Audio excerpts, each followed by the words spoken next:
Dhe kur Allahu Gjelle Gjelaluhu vendos që ai t'i ndihmoj besimtarit, i ndihmon shumë kollaj. I ndihmon prej ande nga besimtari nuk e imagjinon dot se mund të vinë ndihma prej atje. Shiqoni Allahu Dhul Gjelal si e ka ndihmu Ibrahimin a.s.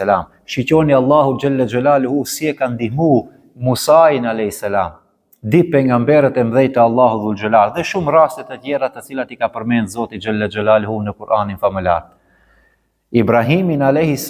pa besimtarët e hudhen me një zjarr të madh që është e pakapshme për logjikën e njeriut që njeriu të shpëtojë prej atij zjarri të madh.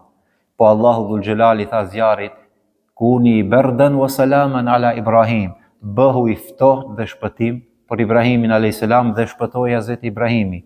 Thuhet sipas disa transmetimeve se Ibrahimi a.s. qëndroi 3 ditë brenda në zjarr dhe pas 3 ditëve kur doli prej zjarrit, doli i padëmtuar fare. Kush e bëri këtë shpëtim? Kush e solli këtë ndihmë madhështore? Allahu Dhul Gjelal. Shiqonja historinë e Musait a.s. se si Allahu i shpëtoi prej faraonit dhe prej ushtrisë së tij. Kur ai ishte në momentet më të vështira, pas e kishte detin, rruga e mbyllur, përpara e kishte faraonin dhe ushtrinë e tij, rruga e mbyllur, s'kishte rrugdalje tjetër.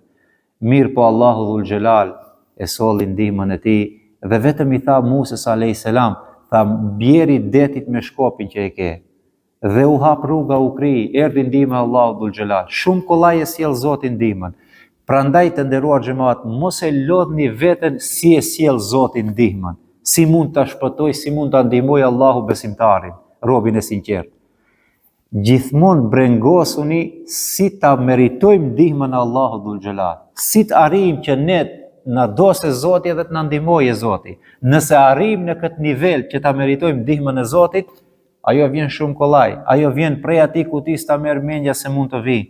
Prandaj dietarët kanë thënë që besimtarët duhet ta kenë breng, ta meritojnë ndihmën e Allahut Dhul Gjelal, se si e sjell Zoti, ajo është shumë e lehtë edhe as pak nuk përbën problem për Allahun Gjelle Gjelaluhu.